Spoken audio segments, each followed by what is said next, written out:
ഇപ്പോൾ advocate N Lalkumar കൂടി ചേരുകയാണ്. ശ്രീ ലാൽകുമാർ, ഒരു സാമൂഹിക നിരീക്ഷകൻ, ഒരു ഇടത് സഹയാത്രികൻ എന്നതിനപ്പുറത്തേക്ക് ഒരു നിയമവിദഗ്ധൻ എന്ന നിലയിൽ കൂടിയാണ് താങ്കളെ ഇപ്പോൾ ഞങ്ങൾ കാംക്ഷിക്കുന്നത്. കാരണം ഈ ഗ്രീഷ്മയുടെ പ്രശ്നവുമായി ബന്ധപ്പെട്ട് ഗ്രീഷ്മയ്ക്ക് വധശിക്ഷ നൽകുന്നു, പക്ഷേ ബംഗാളിലാകട്ടെ അതിൽ വലിയ ക്രൂരത നടത്തിയ ഒരാൾക്ക് വധശിക്ഷ ഒഴിവാകുന്നു. ഇവിടെ പോലീസ് എടുത്തത് ഒരു വിധത്തിലുമുള്ള തെളിവുകളും ഇല്ലാത്തടത്താണ് തെളിവുകൾ കണ്ടെത്താൻ ശാസ്ത്രീയ മാർഗങ്ങൾ ഉപയോഗിച്ചത്. ആ എഫർട്ടിനെ കോടതി അംഗീകരിക്കുകയും ചെയ്തു. എങ്ങനെയാണ് അതിനെ കാണേണ്ടത്?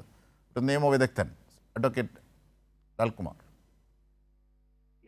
അതിഗംഭീരമായ അന്വേഷണം ഇതിൽ നടന്നിട്ടുണ്ടെന്നുള്ള കാര്യത്തിൽ ഒരു സംശയമില്ല. അതിനനുസരിച്ച് സയന്റിഫിക് എവിഡൻസ് റിക്കവർ ചെയ്യാൻ പറ്റുന്നത് കൊണ്ടാണ്, അല്ലെങ്കിൽ പറ്റിയത് കൊണ്ടാണ് യഥാർത്ഥത്തിൽ ഈ സ്ത്രീയെ ശിക്ഷിക്കുന്നത്.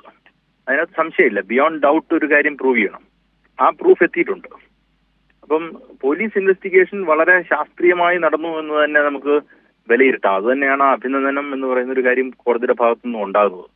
അതേ സ്ഥാനത്ത് ബംഗാളിലെ കാര്യം താങ്കൾ ചോദിച്ചത്, ബംഗാളിൽ യഥാർത്ഥത്തിൽ ഒരു ബലാത്സംഗം നടന്ന ശേഷം അതുമായി ബന്ധപ്പെട്ട് തെളിവ് നശിപ്പിക്കാനുള്ള ശ്രമമാണ് ആദ്യം നടക്കുന്നത്. നോക്കൂ, രണ്ട് ലക്ഷ്യങ്ങളാണ് പോലീസിനുള്ളത്. ഇവിടെയാണെങ്കിൽ അല്ലെങ്കിൽ രണ്ട് പോലീസിനും രണ്ട് ലക്ഷ്യങ്ങളാണ്.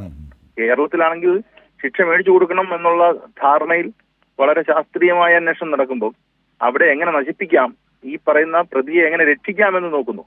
അതുകൊണ്ട് തന്നെയാണ് ബംഗാളിലെ വിഷയവുമായി ബന്ധപ്പെട്ട് നോക്കൂ, അന്നത്തെ ചീഫ് ജസ്റ്റിസ് ആയിരുന്ന DY ചന്ദ്രചൂഡിന് മുന്നിലാണ് ഈ വിഷയങ്ങളൊക്കെ വന്നുകൊണ്ടിരുന്നത്. അദ്ദേഹത്തിന്റെ പരാമർശങ്ങൾ ഇപ്പോഴും നിങ്ങൾക്ക് കിട്ടും. അതിരൂക്ഷമായ പരാമർശമാണ് ബംഗാൾ ഗവൺമെന്റിനെതിരെ നടത്തിയത്. അങ്ങനെ ഒരു രാജ്യത്തെ രണ്ട് സാമൂഹിക രാഷ്ട്രീയ വ്യവസ്ഥയെ കുറിച്ചുള്ള ഒരു അനാലിസിസ്, ഒരു കമ്പാരിസൺ കൂടെ നടത്താൻ പറ്റുന്ന സാഹചര്യം ഇങ്ങനെയുള്ള അന്വേഷണം വഴിയുണ്ട്. നോക്കൂ, കേരളത്തിലെ മാധ്യമ സ്ഥാപനങ്ങൾ പൊതുവെ, വലതുപക്ഷ മാധ്യമങ്ങൾ പൊതുവെ കേരള പോലീസിനെ ഇകഴ്ത്തി കാണിക്കുമെങ്കിലും യഥാർത്ഥത്തിൽ കേരള പോലീസിന്റെ അത്രയും ഇഫക്റ്റീവായി വളരെ സ്ട്രെനുവസ് എഫേർട്ട് എടുത്ത് ഒരു കേസ് വിജയിപ്പിക്കുന്നതിൽ ഉള്ള ഒരു രീതി ഉണ്ടല്ലോ, അത് മറ്റ് ഇന്ത്യയിലുള്ള ഒരു പോലീസിനും ഇല്ല എന്നുള്ളതാണ്. അത് അങ്ങനെ ഒരു പോലീസ് ഉണ്ടാകുന്നതിന് അങ്ങനെ ഒരു പോലീസ് ഉണ്ടാകുന്നതിന് കാര്യം എന്ത് എന്നുള്ള ചോദ്യത്തിന് നമ്മൾ അത്രയും വലിയ സാമൂഹിക രാഷ്ട്രീയ പുരോഗതി നേടിയിട്ടുള്ളത് കൊണ്ടാണ്. അല്ല, പോലീസ് മാത്രമായി മെച്ചപ്പെടത്തില്ല.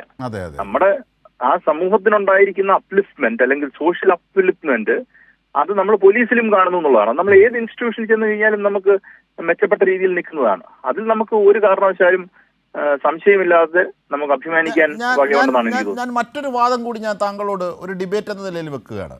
കാരണം ഒരു പെൺകുട്ടി, നമ്മുടെ സാമൂഹ്യ സാഹചര്യത്തിൽ ഒരു പെൺകുട്ടി അവൾ പ്രണയിച്ചു വന്ന കാലം, അതിനുശേഷം അവളൊരു പുതിയ ജീവിതം തിരഞ്ഞെടുക്കാനായി പോകുന്നു. ആ ഘട്ടത്തിൽ ആ പ്രണയകാലത്തിലെ ദൃശ്യങ്ങളും ബന്ധവും തനിക്ക് തടസ്സമാകും, അത് തൻ്റെ മറ്റൊരു ജീവിതത്തിൻ്റെ തകർച്ചയിലേക്ക് കൊണ്ടുപോകും എന്നൊരു പെൺകുട്ടിക്ക് തോന്നണമെങ്കിൽ അത് നമ്മുടെ സമൂഹത്തിൻ്റെ പിന്നോക്കാവസ്ഥയല്ലേ? അതുകൊണ്ട് എന്നിട്ടും എന്താണ് അപൂർവങ്ങളിൽ അപൂർവം അല്ല ഈ കേസ്, ആണ് ഈ കേസ് എന്ന് കണ്ടെത്തുന്ന കോടതി നയിക്കപ്പെട്ടത്? ഇതിനകത്ത് രണ്ട് വശങ്ങളുണ്ട്. സമൂഹത്തിന്റെ പ്രശ്നം എന്ന് പറയുന്നത് അത് സമൂഹത്തിൽ വളരെ പ്രവലന്റായി നിൽക്കുന്ന ഒരു കാര്യമാണെങ്കിൽ സമൂഹത്തിന് നമുക്കത് ചാർത്തി കൊടുക്കാൻ പറ്റും.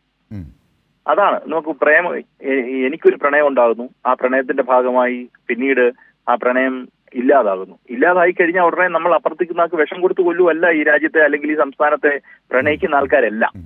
അപ്പൊ ഇത് എക്സെപ്ഷൻ പോലും അല്ല, എക്സെപ്ഷനിലായിട്ടാണ് ഇങ്ങനൊരു കാര്യം ചെയ്യുന്നത്. നോക്കൂ, ആ കുട്ടിക്ക് അല്ലെങ്കിൽ ആ സ്ത്രീക്ക് മറ്റൊരാളെ വിവാഹം കഴിക്കണമെന്നുണ്ട്, മറ്റുള്ള ഒരു ആളെ വിവാഹം കഴിക്കണമെന്നുണ്ടെങ്കിൽ വിവാഹം കഴിക്കുക എന്നുള്ളത് മാത്രമേ അതിനകത്ത് ഓപ്ഷനുള്ളൂ. മറ്റുള്ള ഒരു കാര്യത്തെ കുറിച്ച് ചിന്തിക്കുക വേണ്ട. അതേ സ്ഥാനത്ത് ഇയാളുടെ കയ്യിലിരിക്കുന്ന വിഷ്വൽസ് ദുർവിനിയോഗം ചെയ്യാൻ തീരുമാനിക്കുന്നു എന്ന് പറഞ്ഞാൽ ഉടനെ അപ്പുറത്തിരിക്കുന്ന ഒരാളെ കൊല്ലുവാണോ ഈ സമൂഹത്തിലുള്ളവരെല്ലാം ചെയ്യുക? പോലീസ് കംപ്ലൈന്റ് കൊടുക്കുക ചെയ്യുന്നേ അല്ലേ? നമ്മൾ പോലീസ് എന്ന് പറയുന്ന ഇൻവെസ്റ്റിഗേറ്റിംഗ് ഏജൻസി എന്തിനാണ്? ഇവരെ പിടിച്ച് ഈ പറയുന്നതിന്റെ 4/1 ബുദ്ധിമുട്ടില്ലല്ലോ. ഇത്രയും ഇവര് ബുദ്ധിമുട്ട് നേരിടേണ്ട തരത്തിലല്ലോ ഒരു കംപ്ലൈന്റ് കൊടുത്തിരുന്നെങ്കിൽ പോലീസ് ആരുടെ കൊടുത്ത് നിന്നേനെയും ഈ സ്ത്രീയുടെ കൊടുത്ത് നിന്നേനെയും. കാര്യം ഈ പയ്യൻ ഇത് ദുർവിനിയോഗം ചെയ്യുന്നുണ്ട് എന്നുള്ളവരുടെ വാദം ശരിയാണെങ്കിൽ ആ പയ്യനെ ശിക്ഷ മേടിച്ചു കൊടുക്കാനുള്ള എല്ലാ കാര്യവും പോലീസ് ചെയ്യത്തില്ലേ? അപ്പം നമ്മൾ പറഞ്ഞാൽ സമൂഹത്തിൽ ഒരു സാമൂഹ്യ വ്യവസ്ഥിതിയെ നമുക്ക് എപ്പോഴും ചോദ്യം ചെയ്യണമെങ്കിൽ സമൂഹത്തിൽ അത് മൊത്തത്തിൽ ഉണ്ടാകണം. അങ്ങനെ ഒരു കാര്യം ഇവിടെ ഇല്ല. ഇത് ഒരു വ്യക്തിക്ക് തോന്നിയ ഒരു കാര്യമാണ്. നമ്മളെല്ലാവരും പ്രണയിച്ചിട്ടുള്ളവരിൽ പ്രണയ നഷ്ടങ്ങൾ ഉണ്ടായിരിക്കാം. ഉടനെ അപ്പുറത്തിരിക്കുന്ന ഒരാളെ എന്നാ ഒഴിവാക്കാനായിട്ട് കൊന്നേക്കാം എന്ന് പറയുന്നത് അതൊരു സാമൂഹിക വ്യവസ്ഥയുടെ പ്രശ്നമല്ല, അത് ആ വ്യക്തിയുടെ അപ്ബ്രിങ്ങിങ്ങിന്റെ പ്രശ്നമാണ്. ഈ വിരഹവും ചേർക്കലും പുതിയ പ്രണയവും ഒക്കെയാണല്ലോ ജീവിതത്തിന്റെ സൗന്ദര്യം എന്ന് പറയുന്നത് തന്നെ, അല്ലേ? അത് കറക്റ്റാണ്.